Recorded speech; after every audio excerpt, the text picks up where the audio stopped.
Welcome to Board Ghost, a story broadcast with games as the engine. If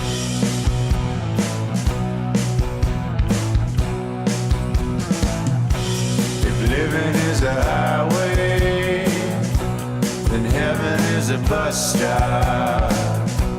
Been waiting for a minute there, or has it been forever?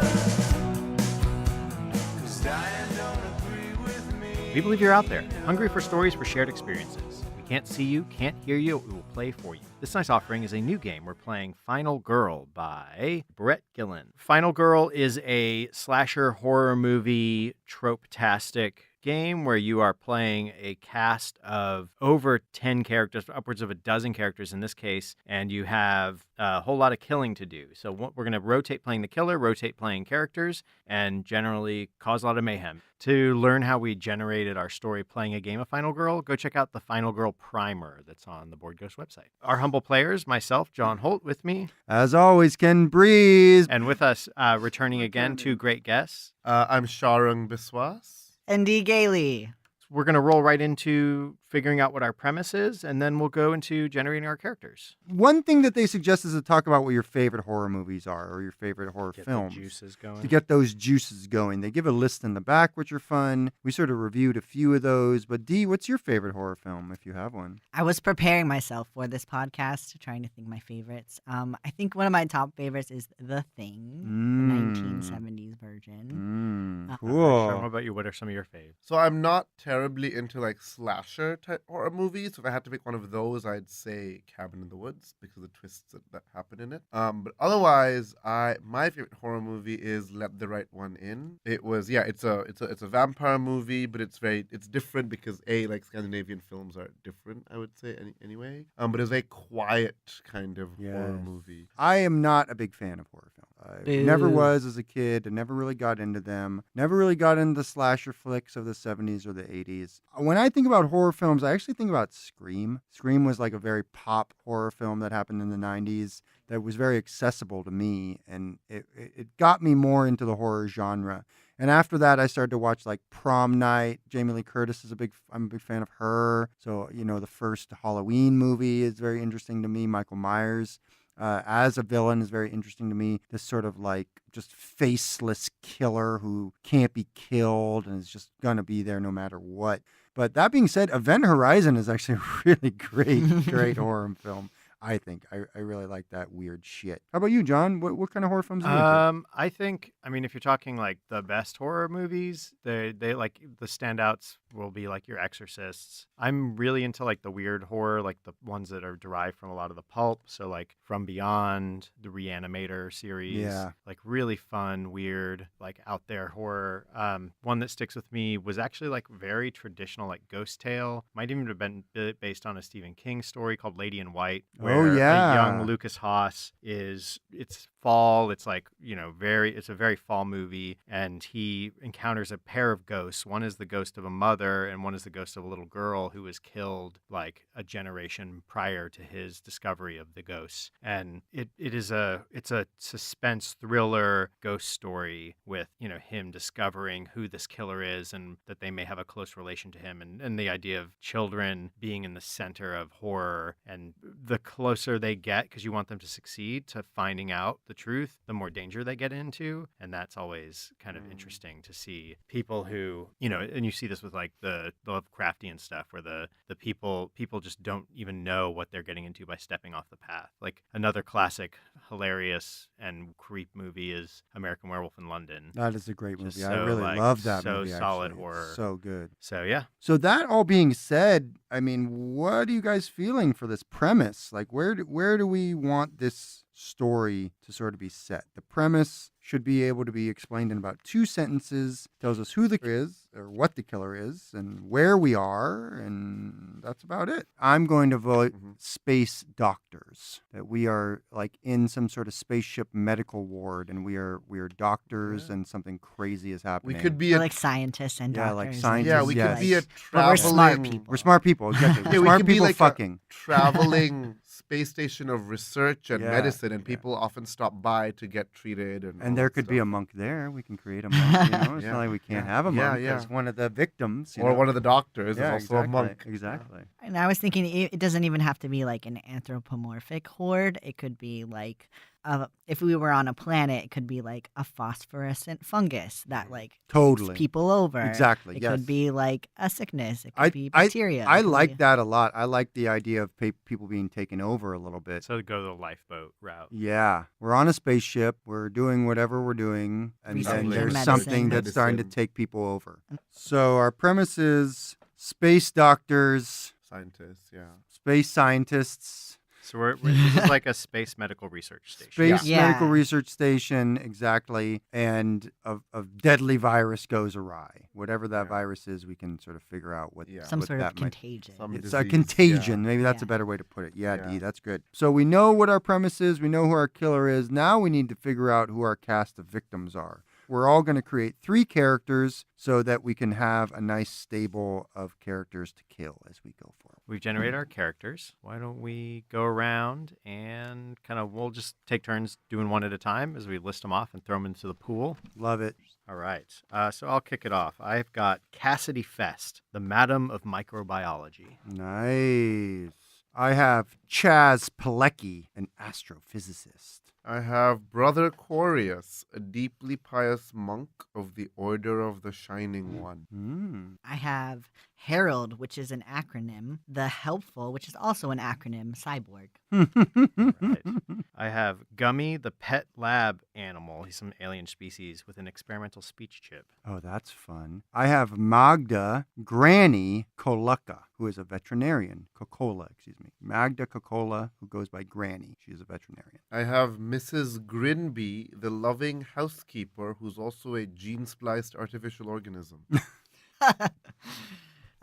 Candace, the perky morale officer. Nice. All right. And I'll throw Axe, the hard drinking systems repair engineer. And I have Seth Beauregard, the security officer. I have Eric, the sexy medical intern that all the doctors lust after. Nice. Steve Stevenson, the foul-mouthed mechanical engineer. Prince Sebastian, the long-haired tabby cat. Cool. That's a very interesting cast that we now have So we assembled. generated our cast O characters, and now we're gonna do introductory scenes. That's right. So we're gonna get into it. So we've got our premise, we've got our cast O characters. So first we'll formulate who is going to set this. We're gonna play 3 introductory scenes. Who's gonna set the first introductory scene?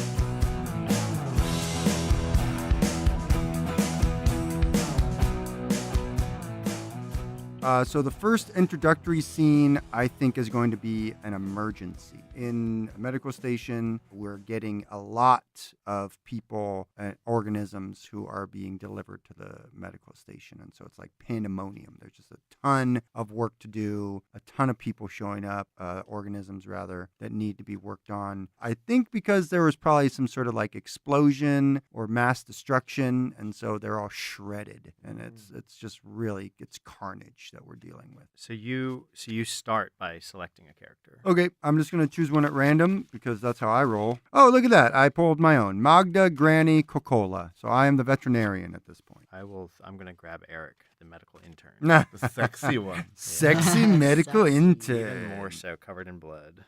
I'll play Harold, the helpful cyborg. Nice. All right. I'll pick Steve Stevenson, the foul-mouthed mechanical engineer. Pick it up there. We are having, it's just all hands on deck. Everything's going nuts. Yeah, like you were talking about, Sharong. There's like a planet-wide disaster. We are admitting just scores. So hundreds of were we people. flying near the planet, or did they evacuate and come to us, or how did that happen? I think we move around. That makes sense. Yep. So we went to the planet. We were 'Cause called we heard there. about this. Exactly. We were called there, and so we arrive, and then these sort of this population. Ambulances bring them up. like Yes. shuttles. Exactly. So the shuttles are arriving, and the 4 of us are in our operating room, as it were. We've been thrown together. We're sort of like a patchwork team. Steve Stevenson is like, Maybe what he's am I helping even people. fucking doing here? Some people might have like space suits that he needs to pry them out of. Or Yeah, he's got something. like Or- stuff, and there's also like drones that he has to activate. Yes. Yeah, and, like, yeah. He's pulling those down and just generally keeping systems systems, like adding more power to systems. This is like Yeah, so maybe in and this... people might be cyborgs as well. Yeah, that's true. So maybe in this world, mechanical engineer is even broader. Yes. Like they do a lot of different... Yes, like definitely. biomechanical engineer. Yeah. That being said, it seems that as if Granny is sort of the head, sort of matron here, the head expert, though she is a veterinarian. Maybe she's a xenoveterinarian. She's a xeno-veterinarian. She is, in fact, a xeno-veterinarian. She has the most experience, so she's sort of calling the shots here.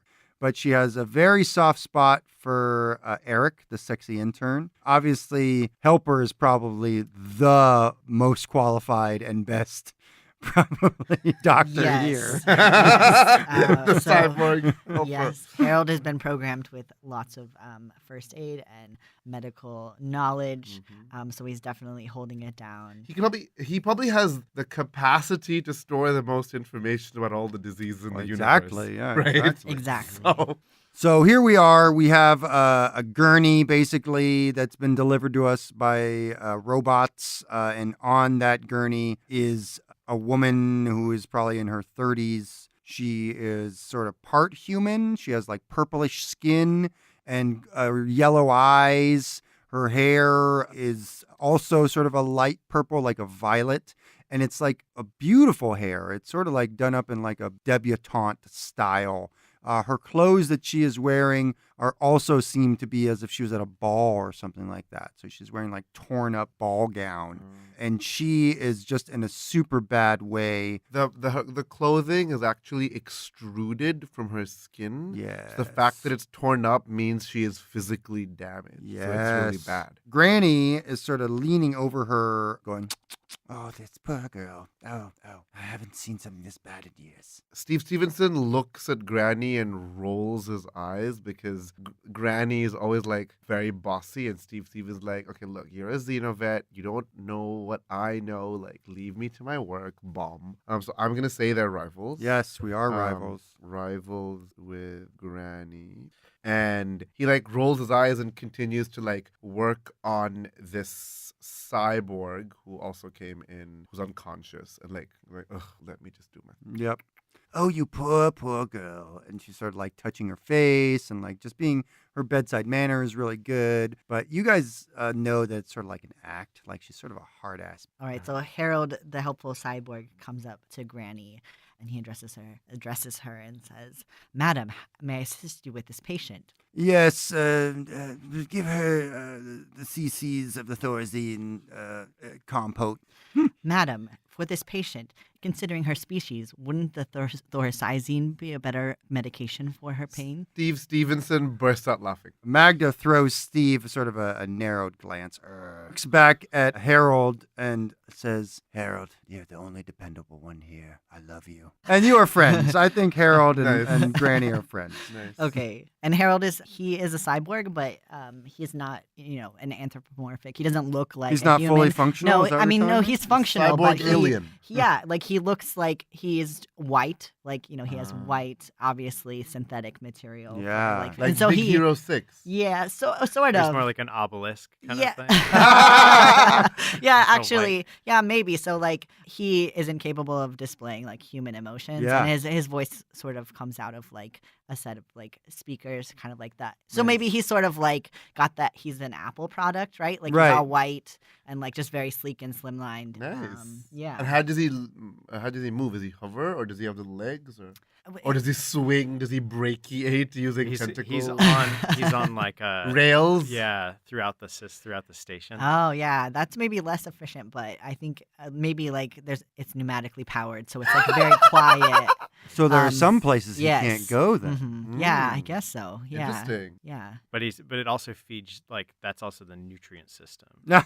to Yeah. feed him. Yeah, 'Cause it he's can connected tap into directly the to the system ship. Right, to Yeah. because he needs some organic matter. Yeah. Yeah. Mm-hmm. Like it's the pairing to give him enough storage and capacity. Like his flesh, the fleshy bits, the brains that he has in Right. him are like the Yeah. Yeah, he has Right. the memory banks of a computer, but the decision making of a living being. Exactly. So- Exactly. And at one point he was a living being and decided Yeah. to go through this process so that his knowledge benefit for all life could continue on. Nice. Steve Stevenson motions to Eric to like fetch him. Who's like green in the corner. Yeah. Yeah. Like trying to keep his breath, because really there are like we're taking too much time on this patient. There are like 3 other gurneys like just piled up outside, and this is like the nice one. This is Yeah, he's like, Eric, don't worry. Come fetch me the magnetotropic defibrillator.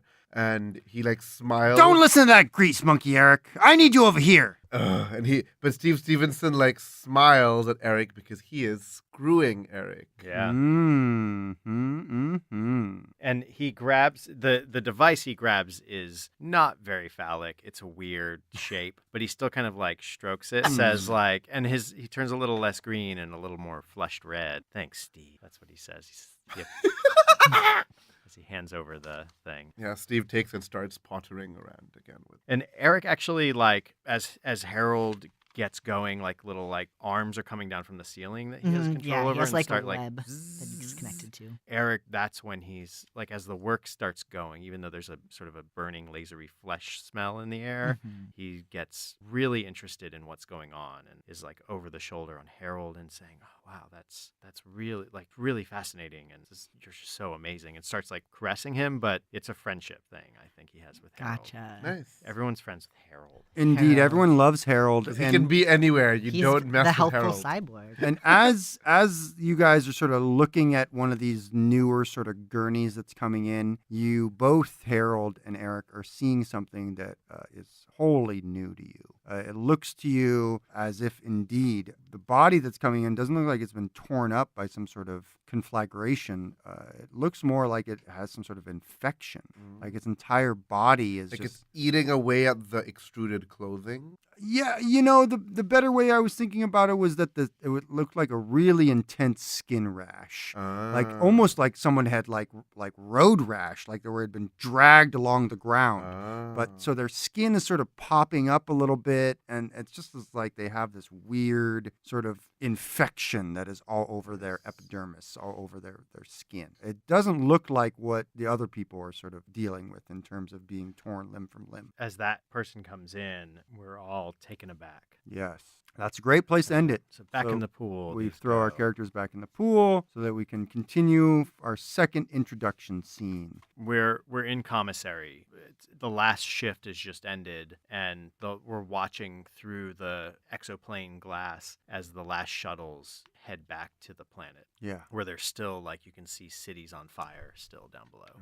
And we also kind of watch like some ships trying to like pull away and net away some asteroids that were headed to the planet. So maybe that was the threat, was these Oh, yeah. these foreign bodies like just smashing into the planet.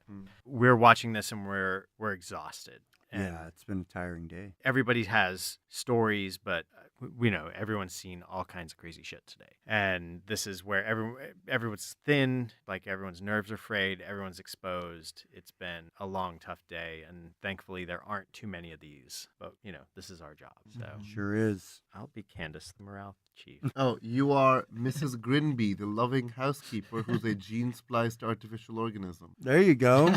You're artificial All right. again. Again. But she's more of an loving. organism than a cyborg, is what I thought. True. She's an artificial organism. Yeah, she's like a genetically thing. I'm gonna be Cassidy Fest, the Madame. of Oh, microbiology. nice. I have to play Gummy, the pet lab animal, with an experimental speech chip. Candace is like she's making another pot of coffee substitute that we drink. She starts walking over and pouring everyone a fresh cup. She set it to like low caffeine because she knows everyone has to come down, but there's just enough to keep the buzz going. She even pours a little into a dish for Gummy and pets him or it. What does Gummy look like? Gummy is a mix between a squid and a cat. Gummy says, "Oh, thanks," because he can talk. Gummy has the frame of a house cat, but the face of a squid and tentacles of a squid that sort of come out its side. And also his tail is sort of a squid tentacle. The experimental speech chip, it lets them say what they're feeling, but I don't think Gummy is that smart, honestly. Okay. I So think like that- a clever dog kind of thing. Yeah, I think that it's experimental. So it's just the idea that Gummy is able to make their thoughts known, whatever those may be. So he was thankful for being pet. So he said, "Oh, thanks." Candace continues continues on and pours some for Mrs. Grinby. Mrs. Grimby. The housekeeper. Yep. And she is just standing, looking around. She is very tall and sort of insectine. She has very large, like multi-lensed black eyes. She has probably 4 different arms that are more sort of like praying mantis appendages, and then extra long wings, like insect wings that are just like flat against her body that she can use to fly when she needs to. She's sort of got like a little human-sized coffee mug, like pinched between some of the mandibles of like one of her arms, and she takes the coffee in it, and then she brings it up to sort of like her face area, and like a long like tube Proboscis? comes out. Yeah, Proboscis? proboscis comes out and sort of like slurps That's up the sick. coffee. Candace is like can barely hold her revulsion. Oh. She's disgusted by and in fact she so I think they have a rivalry. Okay. But or would it be? Yeah, I guess it's rivalry, right? Yep. Yeah. Unless they're screwing and they hate each other. More. Yeah. That's does It's like a Mrs. kind of- Grinby also not like Candace? I don't think she even notices. Nah. Like, you know, she buzzes. Thank you. But Candace makes Grimby doesn't like her job is to clean up the med bay. Like Yeah. she cleans up the Mhm. hard messes, like weird alien blood that will etch the metal. Like she's able to get it out. Mm-hmm. And Candace goes out of her way to make messes. Mhm. That Nah. so it's this like passive aggressive. Like, she's like Right. a very front forward. Like, oh, here's some coffee. Like turns around and it's like, Like Mean Girls. yeah. Yeah. Okay. Maybe they're mean girls to each other, even though. Well, Grimby may not know, but yeah, she's mad about messes and Right. And Candace. They makes could them. have a subtle but not into like Miss Grinby could be jockeying with her power but not really know it. Right. Mhm. Like Yeah. she's loving and caring and she's the perky morale booster, so they're sort of competing for power, but Right. don't Oh, really who know can be it. the most positive? Yeah. Maybe. I Yeah. feel like Mrs. Grimby maybe doesn't always like process emotions the same way that humans Right. do. So Right. she doesn't always pick up on like Candace being Right. mean to her necessarily, but there is still something about her. Maybe it's like the pheromones that come off of her Yeah. that make her Nice. not like her. Candace continues on to the microbiologist who she puts a hand on and says, "Hey, was your day all right? I know there was a lot to process." And Cassidy Fest, the Madame Microbiology, is like lounging dramatically Cleopatra pose on one of the couches. And and on her face you can see she's very attractive, and on her face you can see these thin silver lines like in her face, which is where her nanite store Nice. sits, because part of her practice is she sends nanites into her patients to assess the microbiological invader or whatever. And so she turns and you see the glimmer of the silver light, which means she's getting excited or she's agitated in some way, and she smiles at Candace. and says, "It was no worse than usual," but she strokes the arm because she is screwing Candace. All right. Gummy sort of is rubbing up against Cassidy's leg and says, "Wow, shiny." And Cassidy looks down and starts naming the various parasites that could infect Gummy. Toxoplasma gondii, Squidarius microflora, and she starts listing them. Give me some food. And Cassidy looks at Candace and says, "Dear, would you have?" Candace steals herself and goes to the nutrient paste bin, dials it to just a little too salty, and says, "I'd love to. Oh, come here, you. Come here, Gummy." And, pours out just a little extra salty. Gummy waddles over. Gummy is actually quite rotund. Oddly enough, Gummy's tentacles are normally just sort of dragging on the ground. Sometimes they become a little bit more animated, like when Gummy is excited, and that's exactly what's happening now. As the tentacles are more starting to move around and almost splay out. The best way I can think about it is almost like flour, it sort of looks like in an odd way. Yeah. Like a raptor Yeah, like a raptor, exactly. Like there's some sort of crest. neck crest that's Yeah. sort of now extending. But Crest of it's tentacles. I love it. Tentacle crest. Gummy sort of waddles over where Candace's, and says, "Give me some of that." So Candace puts it down and says, "Oh, good gummy," and pets him. And as she walks away, though, she does make sure to tread on one of his or one of its Yeah. tentacles. I am good. Ah! Ow! Ow! Ow! Oh, Gummy, I'm so sorry. Oh, You're sorry. You're Gummy. too big. Oh, Gummy. Oh, no, pet Gummy. Oh, that feels Calm good. down. I'm gonna eat some of this food.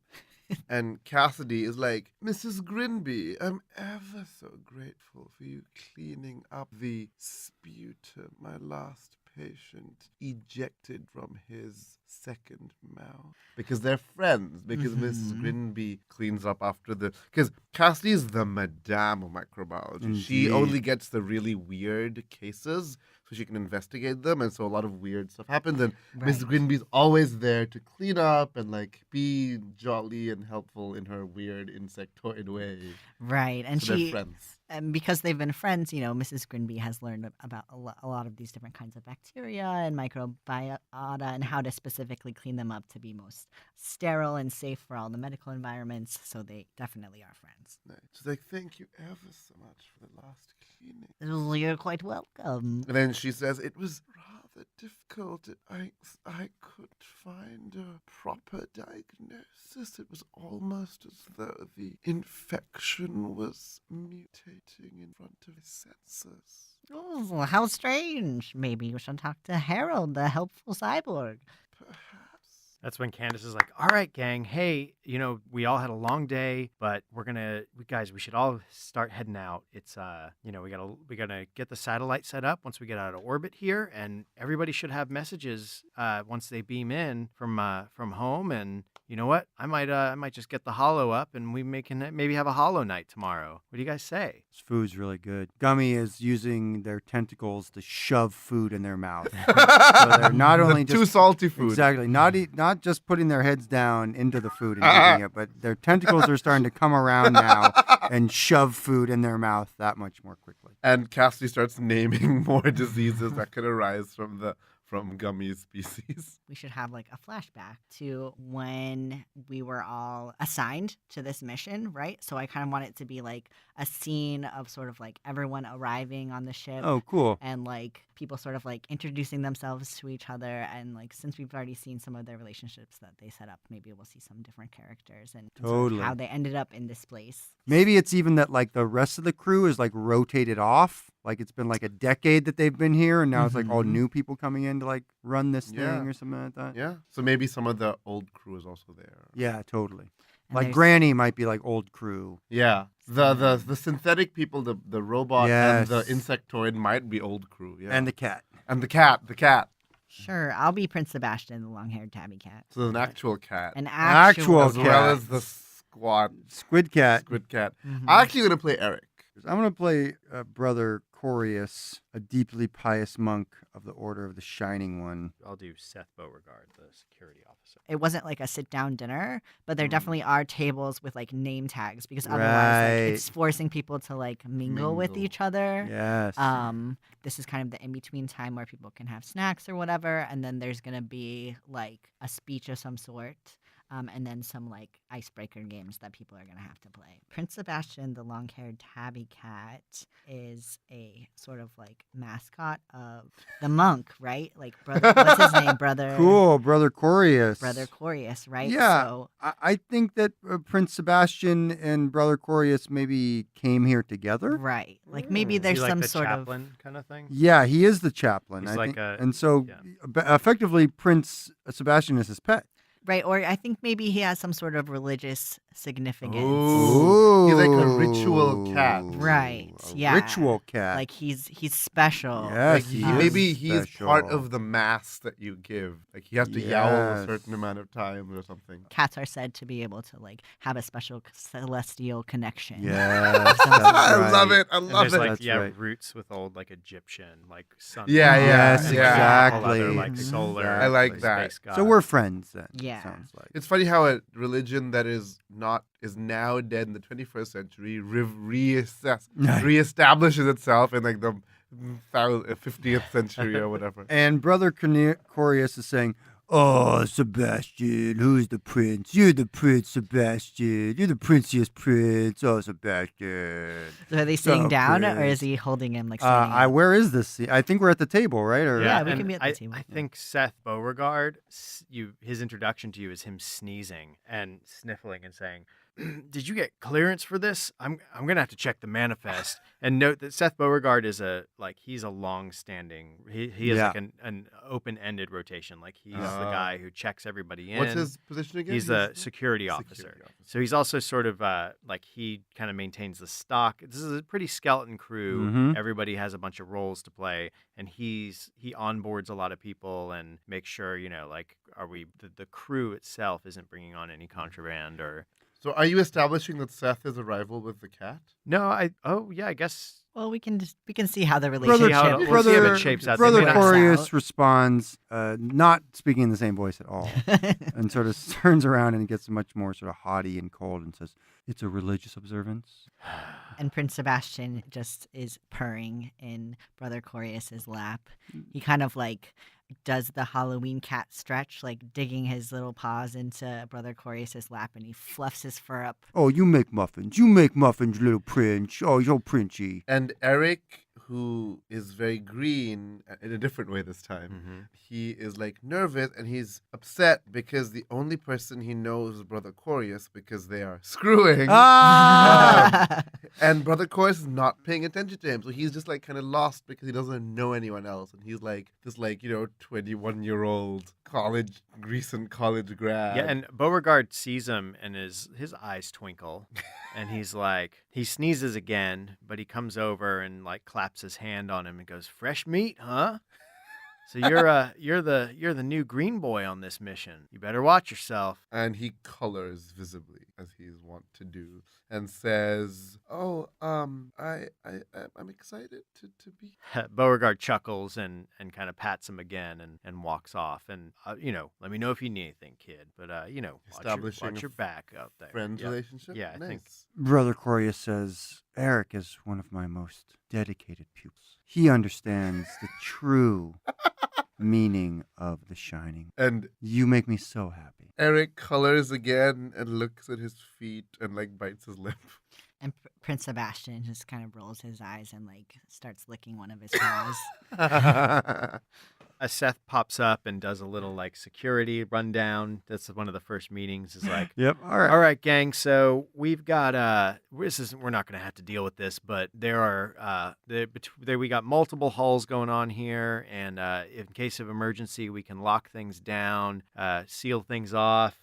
Standard protocol for quarantine. We got bio showers that'll take care of most organisms in case we come in contact with anything medically suspicious. But you all come highly recommended. I think Eric we're gonna blushes again. and we're gonna have a good rotation. This will be we'll be doing some FTL. So I hope you guys took pictures of your kids before they grow up. And we'll see everybody planet side, and I guess this is a 20-year rotation. We'll have a good time. Before we end, Mr. Beauregard, let me allow a moment for a convocation. The Shining One looks down on all of us. Remember that over these next months and years, you will find solace, and I am here for you as well. Some of the scientists chuckle a little bit. Yeah, at totally. that. Totally. And Beauregard sneezes and covers his his smile with his mouth. and Eric is goes, nodding furiously. All right, Padre. We'll why don't you make sure to keep the cat contained. You don't want him running into Gummy. Gummy can eat a lot of things. Meanwhile, Prince Sebastian has jumped up on the table and is licking some of the plates of food that are on this. He blesses you. He blesses you with his attention. Eric, because he notices that the monk was paying so much attention to the cat, tries to go and make friends with the cat and stroke the cat. And Prince Sebastian cuddles up to Eric and he starts Oh. purring and he sort of walks around a little circle and then sits down. So can we say Eric is friends with the prince? I think so. Okay. He like sits down. He The like prince. kind of pushes the plate that's in front of Eric off the table and sort of like flops down in front of him and Nice. looks off into space. And Eric is happy because now he knows someone. Cool. So we've done our 3 introduction scenes, which were a lot of fun. And now we're supposed to do the next sort of step first in the blood. process. First blood. All right, so we're gonna rotate to Shrang, who's gonna play the killer. And the way the first blood is determined here, the killer's going to establish the scene. The players will choose characters, but the characters are going to be determined by us 3. It's whoever doesn't have any relationships or the fewest relationships. There are only 2 characters who don't have any relationships, and here they are right here. Okay, and the way this one works is you'll set the scene, you'll establish like where we're at. Then at any point I can start killing. you can start killing, and this is Hill Nil. You can describe how it works. So I'm very interested in to establish that it's a symbiont fungal virus. Okay, the virus is Whoa. in the fungus, and that it's because of 2 different disease things that interacted on this ship. I'm interested in that. Like in most these disease movies, the person infected is the one who dies. That is not the case. The person infected may survive, but they will kill someone else. And the symbiote may even leave the person infected. Whatever, we'll see. And as a killer, you can also introduce and play NPCs. Nice. Okay. So we're playing Seth, and then who was the last one? This is Seth Beauregard, the I security have officer. Chaz Pulaski, the astrophysicist. Okay. I'm playing Axe, the hard drinking systems repair engineer. So security officer. So it seems like we're astrophysicist. kind of crew heavy in Okay. this. I think we're all drinking together. I mean, you guys are down to drink my moonshine. Yeah. so Okay. the What killer- if? yeah. Okay. I'm saying that some radiation leakage has damaged the bio showers that we established before. We did. Mhm. The ones that are used for like cleaning gunk off you. And so the astrophysicist is there to measure like radiation levels. The security officer is there being safe. And the mechanical person is like trying to figure out with the astrophysicist like what went wrong and how to fix it. Yeah, these bio showers. And I'm going to say the bio showers I'm are just looking. the bio showers are interesting in know that they're what's that. actually made of the stomachs of this vast alien that's been kept alive, the stomach alone, through like artificial means, and it's like modified slightly, but people like literally step into this stomach, and the It's like juices of purging the stomach, acids, yeah. purges Mhm. the person. But that's messed up now, or is that? It's messed up, it yeah, is messed because it has to be maintained through artificial means, Right. because it's just like, the stomach. Basically, leaving the planet's orbit, the astrophysicist explains, leaving the planet's orbit, we passed through a band of hard radiation, probably related to this asteroid field blast. Like there's probably some sunspots. So we took a hit. It's gonna take a while for the system to purge and clean this out, but we're gonna have to get in there and resupply some tanks. And I'll just keep an eye out for any more waves of this stuff. I might be able to keep us at least these more sensitive parts of the ship faced away from these dangerous radiation outbursts, gang. Well, I brought the spray backpack with me, so we can spray down anything that needs to be sprayed. Anybody want some of this moonshine? I'll take some of it. There you I just go. don't understand this. We've had the same stomach the past 3 cycles, and it's been fine. I don't know why we would be having this problem now. Honestly, this I don't know, Seth. Sometimes the stomach just wears out, you know? Yeah, it's like a 60-year-old stomach then, right? If it's been there for at least 3 cycles. yeah, but it's an Yeah. alien stomach, so Right. who knows? What I their mean, life we can cycle is. try and put a patch on it, but sometimes, the stomach just can't be patched.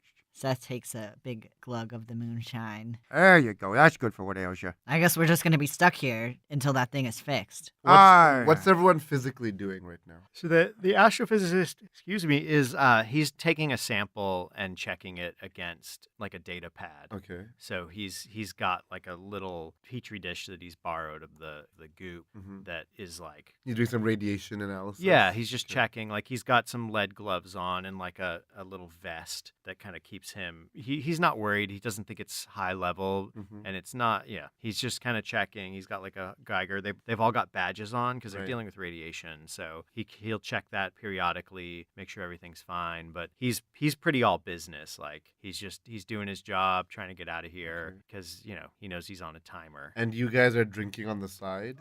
And more. Yeah, I think Seth just kind of like doesn't want to deal with this. He just wants to get out of here, really. Axe is very happy to talk shop. Axe is taking out what looks to be a small silvery cube. It has interesting lines cut into it, almost making it look like a Rubik's Cube. And he's putting it on the ground, and he's still talking. And he said, well, I made that in a bathtub, You just got to find the right ingredients. They are around here. But normally, drinking isn't allowed. But I'm glad that you're into it, Seth. Seth takes another big glug of the moonshine and kind of just like brushes his forehead and kind of like turns away. Axe presses one of the little keys, if you will, on the small cube, and it begins to expand. And then it looks like an armoire as it expands that large. He opens it up, and inside is all his gear. There are tons of axes in here, which is his namesake, of course, but also a lot of more technologically sort of advanced gear. Specifically, he's taking out what looks like a squat propane tank that he is strapping onto his back and seems to have a number of hoses coming out of it. One of those hoses connects to what looks like a large Uzi, but it's snub-nosed, so it looks like it sprays something. Oh, it oozes. Indeed. Everyone's dressed protected for radiation, Yes. but no one's dressed protected from bioagents because they don't expect it in their bio-cleaning vat, right? That's But right. one of the diseases, one of the diseases that came on board has been incubating in the stomach. And it got infected with this viroid, and that, having interacted with the moonshine And the radiation. and the radiation. So the moonshine is the final catalyst that causes this reaction to turn it into this horrible infection. And Seth in this scene has been drinking the most of the moonshine. He's actually been glugging more than the maker of He the has. moonshine. And so I'm going to say Seth gets infected by this, but rather than dying, the last person he was talking to and who gave him the moonshine his thoughts are fixed around are Axe, who is now not looking at Seth, trying to put on his gear and his Axe Uzis. is completely has his back turned to everyone, and he's just, so I take 2 parts of the nitroglycerin, and then I take 1 part of the juice, and then I put them together, and then I spin them around in And a as he's centrifuge. mumbling that, Seth's, let's say mouth, because he took the drink through the mouth, these orange and purple veins start spreading from his mouth, astonishingly fast for veins, like veins to spread. And he leaps at Axe, baring his teeth, like trying to bite at Axe. And so, I can make more of it if it needs. Chaz is like turns at the sound of a scream and drops his sample, which like splatters on the ground. It's like, what the hell are you doing, Beauregard? And looking up, Seth has basically sunk his teeth into Axe's neck and pulled out like a chunk. And He hasn't yet hit the carotid artery. You can actually see the carotid artery there. It's like pulsing with its like muscular walls.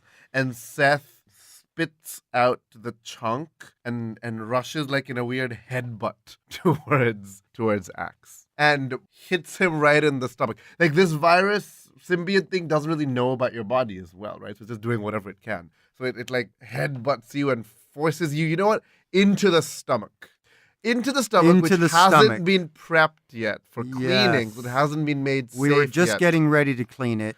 So it hasn't been made safe yet. Yeah. So its acids are still at a really, really low pH. And so that means that I'm being eaten alive by By acid. acid, Yeah, yeah. as I'm being... With your artery visible. Pulsing. And I am dead. As I am eaten by stomach acid. Screaming, I'm sure. My moonshine, no! So as he dies, his Uzi drops, and for some weird twist of fate, it drops and triggers and sloshes out a heavy basic liquid to counter the acid, and that base liquid streams into the astrophysicist's face and starts melting his face.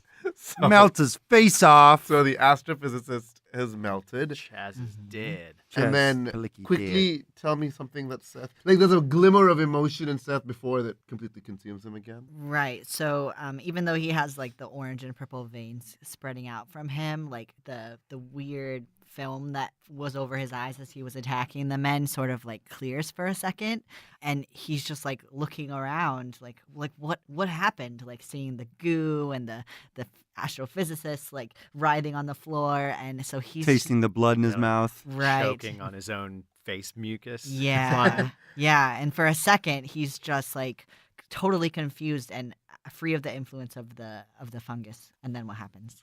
And for that moment, he's like, wait, I think I'm infected because he's been here a long time. He's like, the way to clean an infection is by going into the The stomach? stomach, right? That's how it cleans the infection. So he gets like a quick 30 seconds. He tries to prime the stomach and jumps in, not knowing that this fungus was incubating in the stomach, so he isn't killed by it.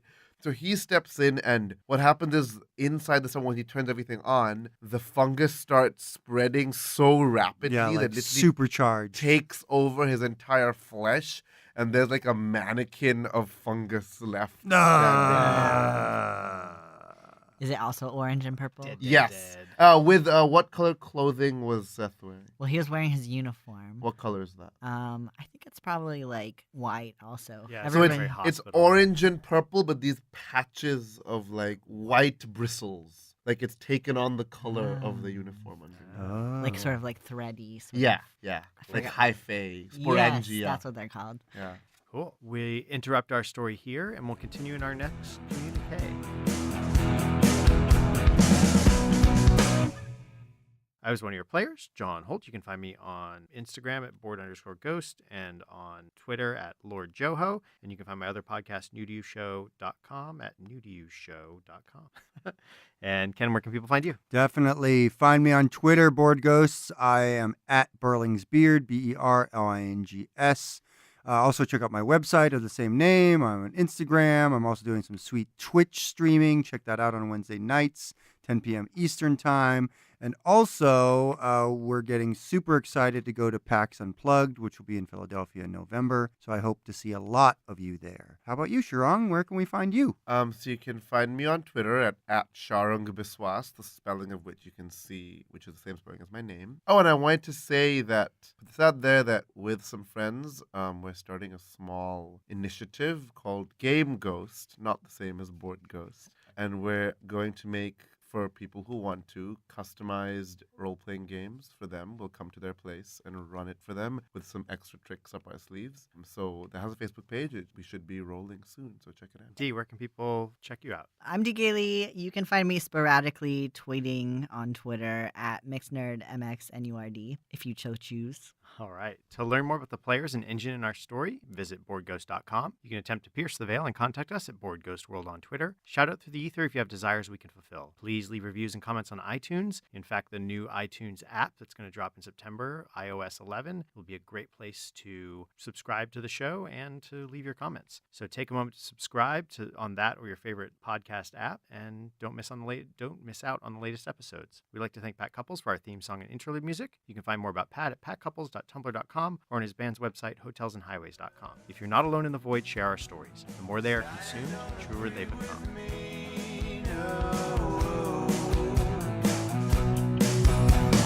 Dying, don't agree with me.